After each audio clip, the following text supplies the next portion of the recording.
This content may not be suitable for all ages. Listener discretion is advised. I got right up in his face and told him to leave or I would call the police. He flew into a fury saying that if I called the cops, he was going to go to jail. And we pull it out of his travel trailer and start bringing it up the front stairs of his house. And this is where I die. And she looked at me and she said, "I'm going to drink your blood." From Disturbed Media, join your host, Chad, for true tales of horror, bizarre happenings, and unexplainable events. This is Disturbed.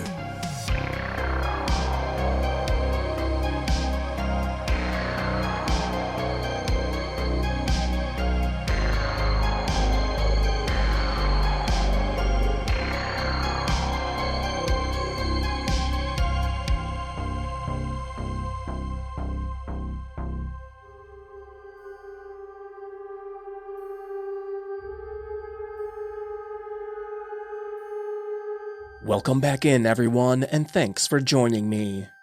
This week, I'm bringing you 2 true horrifying tales and 3 listener voicemails that are sure to give you the chills.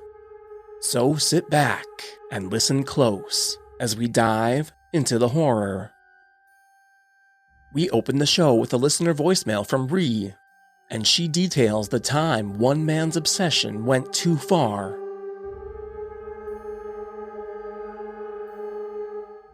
Hello, so I really enjoy your podcast.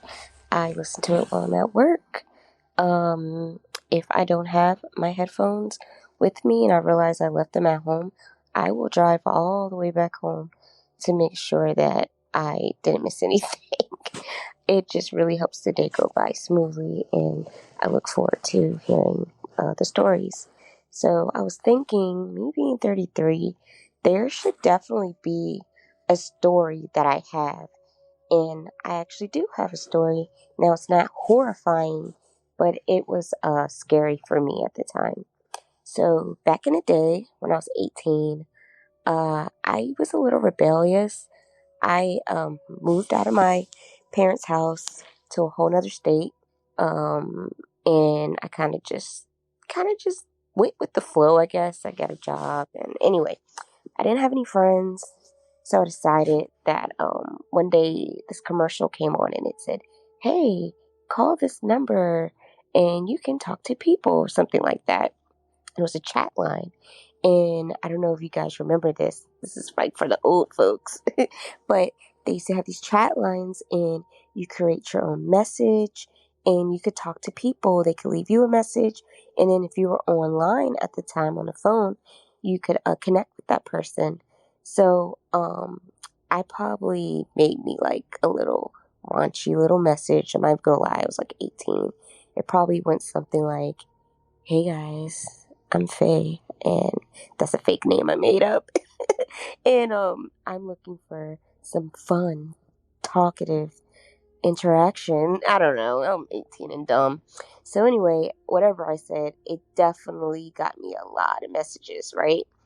So I ended up connecting with this one guy, and then I enjoyed talking to him.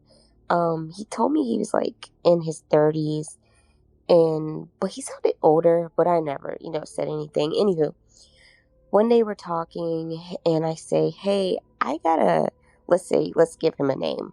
Let's say his name is Jay." I say, "Hey Jay, I gotta take my dogs to the vet. I'll talk to you later." I remember him saying, "Oh, what vet do you go to?" And I said, da da da da da, whatever it was. And he says, "Oh, okay, I've heard of that. All right, well, I'll talk to you later." I didn't think anything of it. I went to the vet. My back is turned. I'm putting my dogs on the leash.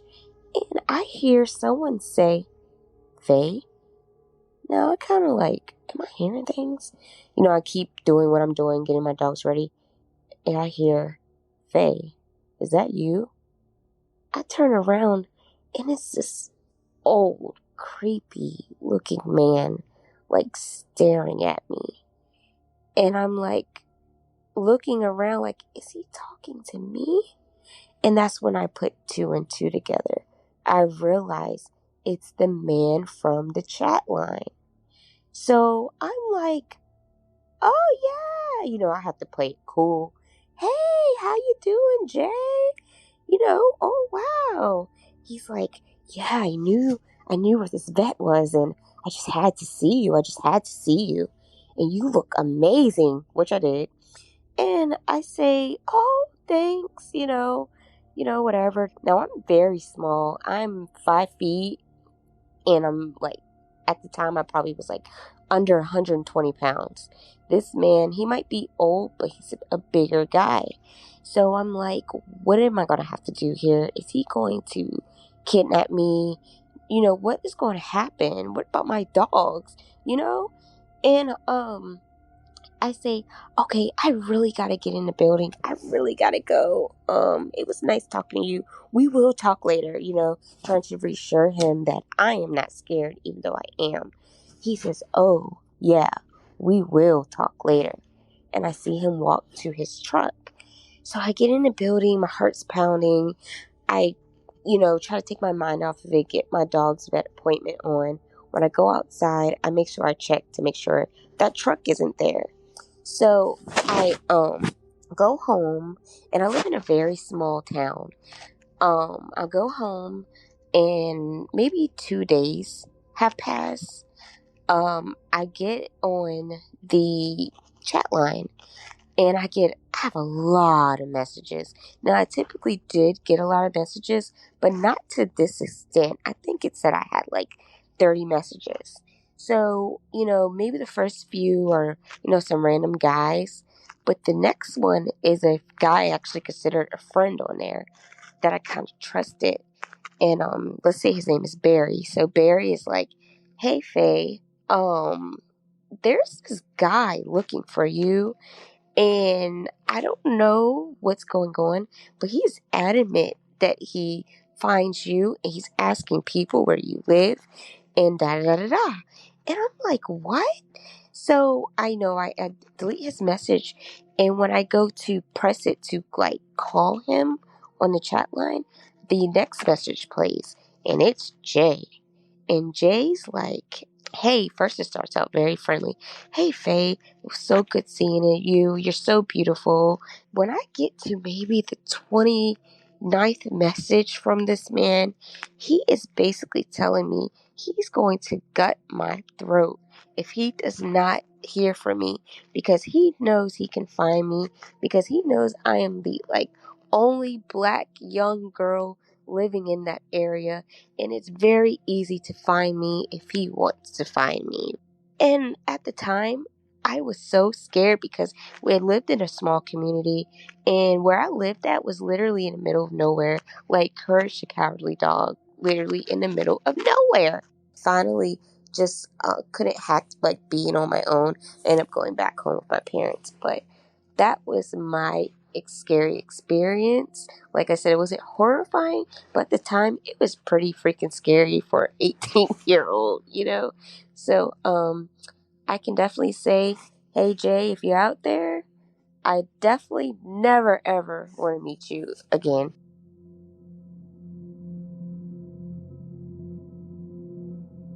Are you listening alone? Rather brave of you. Up next, we check in with Reddit user Miss Kaya, featuring voice work by Tanya Eby, and we learn to be careful who you match with.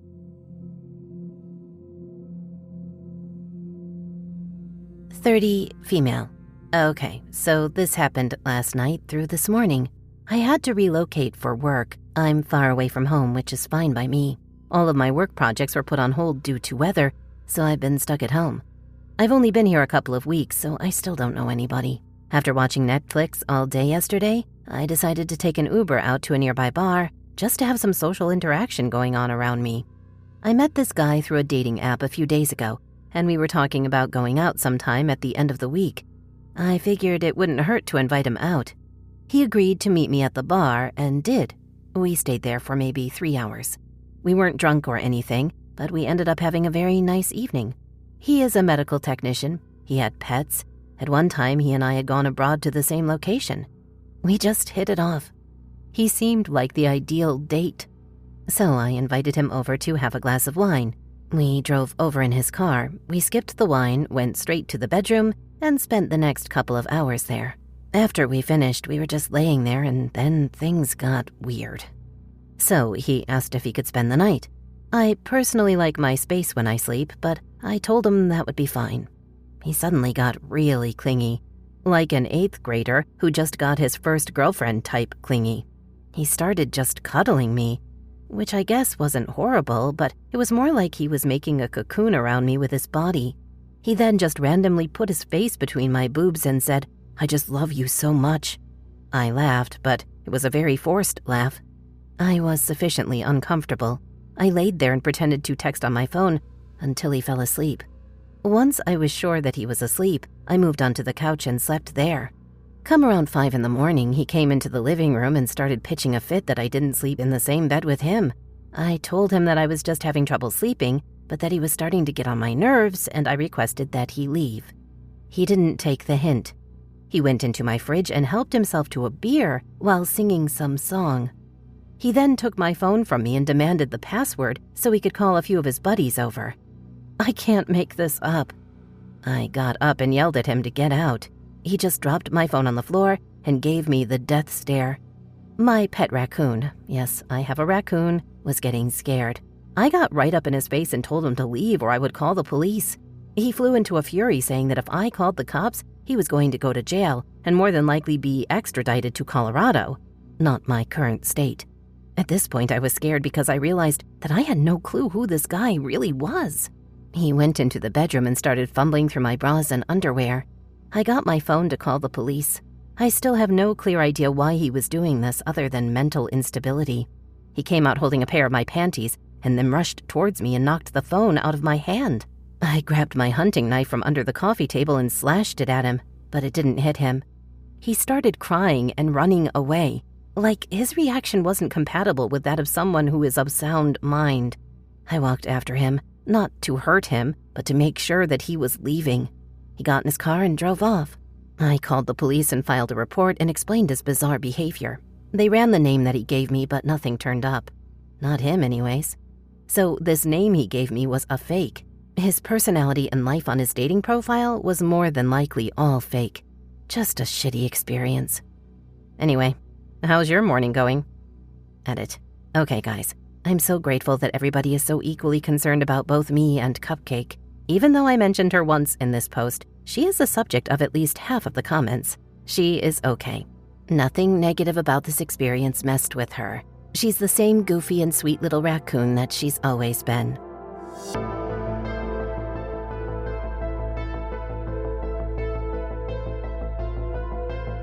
We need to get rid of some evidence. Don't go anywhere.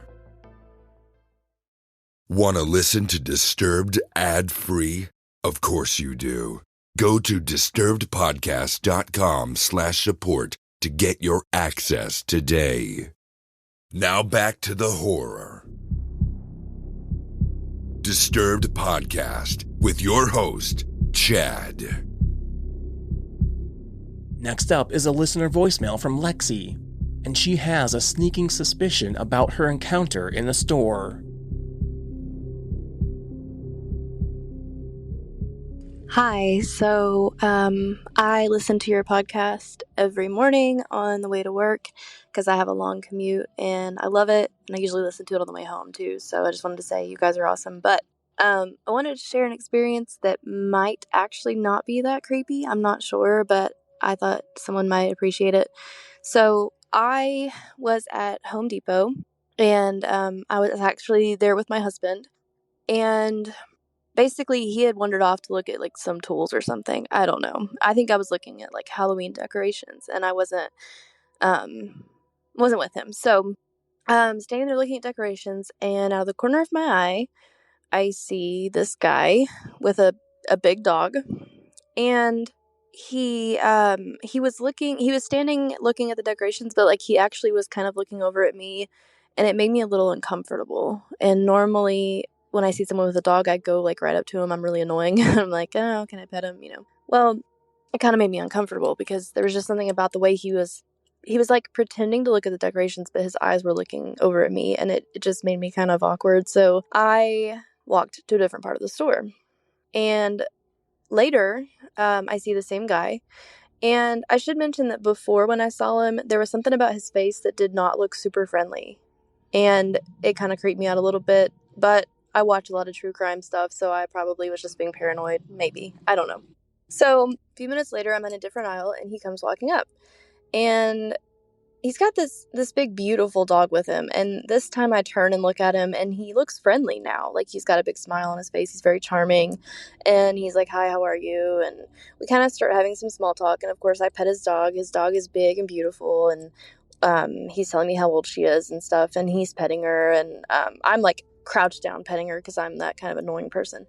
And he's super affectionate with the dog. And he's like, scratching her ears and stuff, and he's very gentle with her, and he's like just super charming. And my husband comes around the corner, and he says, "Oh, there you are." And the guy with the dog, like, as soon as he saw my husband, his whole demeanor changed. Like, his smile dropped. He started having that look that he had before when I saw him the first time. Like, he just looked not very pleasant, kind of scary. And all of a sudden he reached down, wrapped his hand around the dog's collar, and was like, "Come on," and yanked her away. He was really rough with her, and it was like a complete 180 from how he was acting before. And so he walked away, like kind of stormed off with her, and it was like completely different to how he was acting before. It was like as soon as he saw my husband, he completely changed.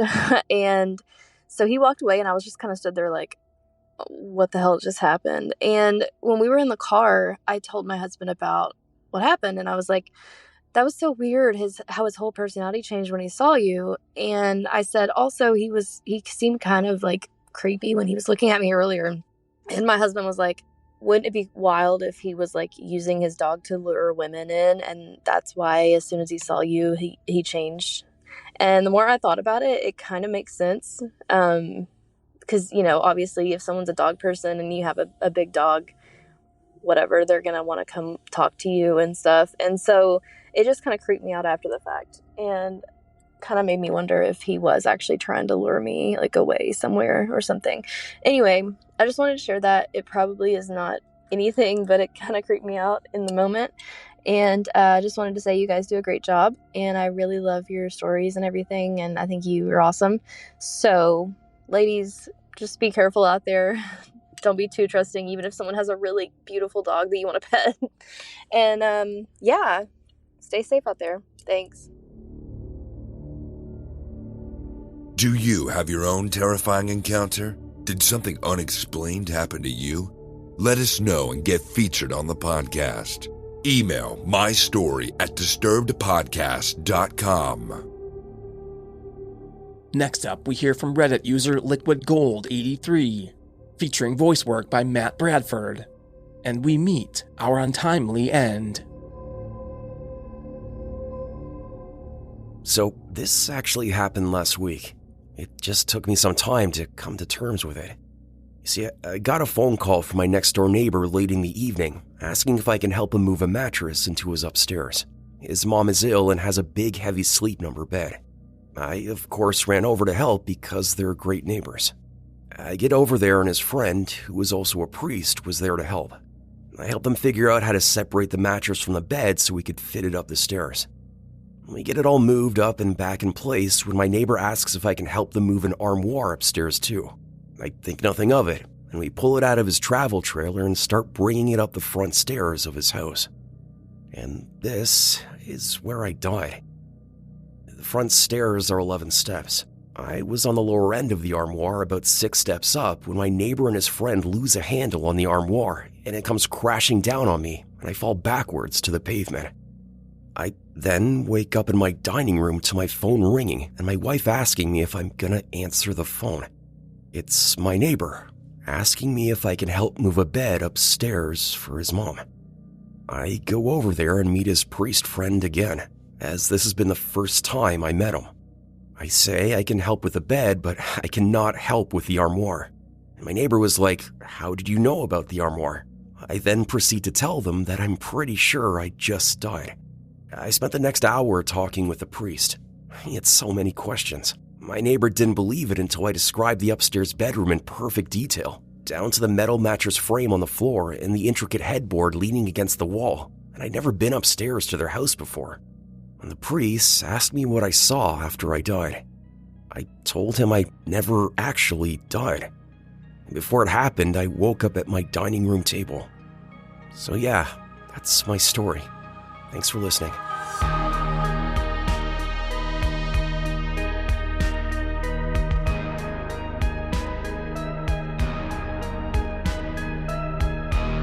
Are you loving the show? Let us know with a positive rating and review. In return, we'll help you hide the body. And finally, we close out the show with a listener voicemail from Nina, and she becomes paralyzed with fear. Hi everyone, my name is Nina and I am 33 years old. I am from Southern California. I've been listening to this show fairly recently, but have become obsessed and been listening weekly, and thought I'd submit my own story about my experiences with sleep paralysis. I've been having sleep paralysis for about 10 years now, but this is going to be about my most recent encounter with it, probably my most disturbing one. I've been having sleep paralysis since I first moved out of my family home. I lived in South Pasadena, California, which, if you aren't aware, they're very known for having their original layout of their homes and not really renovating them. So they're very pretty, but old. So I lived in a studio apartment, and there I had a lot of experiences with it. I don't really know what brought about it, if it was spiritual within the apartment. I come from a very Catholic family, and we tend to ignore those things. So when I do see things, I tend to ignore it because I don't want anymore to give it any sort of strength. Coming from a religion, you're supposed to ignore it and not pay attention. I believe in demons and possessions and ghosts. So recently, I live in Glendora, California, in a similar back home that has a lot of its original features, probably built in the 1960s, 1970s. And I hadn't really been having sleep paralysis, maybe once every couple of months. So recently I had been doing edibles, gummies, just to help me fall asleep in the evening. Quarter of one helps me just knock out and sleep through the night. I live alone, so it tends to be a little bit scary, but I'm in a fairly safe neighborhood. So recently I had taken one and was already in a deep sleep, but woke up in sleep paralysis. I knew it was sleep paralysis because I could not talk, I could not move, and it was just me staring up at the ceiling. But I could feel that someone was holding onto my left arm, which faces the outside of the bed. My right is towards the wall, and my arm was face up, and I could feel someone have their hand and their finger pressed up against my wrist. And so when I turned, it was what looked like a very demonic looking naked little girl, I guess to say. Her face was old and decrepit, but her body was small, and she wasn't frail, but she was crouched in a ball and had a hold of my arm and was looking at me. In this sense, I wasn't scared. I've woken up a couple of times and seen things and just have been not scared at all. But when I looked at her, I asked her what she was doing. And she looked at me and she said, "I'm going to drink your blood." I have no idea if this was a vampire, a demon, or just my own imagination from being high, but I closed my eyes again because I go straight to ignoring. And she started squeezing my arm even harder. and I just started praying, and I could tell I was praying, and then I started screaming, praying, and I felt hand on my forehead pushing me down and pressure, and my mouth slowly closing to the point where I wasn't able to speak, and I just started humming my prayers. After that, I woke up. I was scared for a little bit from the adrenaline, and then I looked and I said, I'm just going to go right back to sleep, choosing to ignore the situation. That has been the last time I've seen her. So I haven't had a sleep paralysis. I still get chills whenever I tell the story because it does tend to freak me out, but I'm going to blame it on probably taking a little bit too much of my edible. I kind of stopped for a while, and I haven't had any experiences. So I hope to stay that way for a while because they do tend to get a little bit scary. But so to the little demonic girl who visited me in my sleep paralysis, let's not meet again.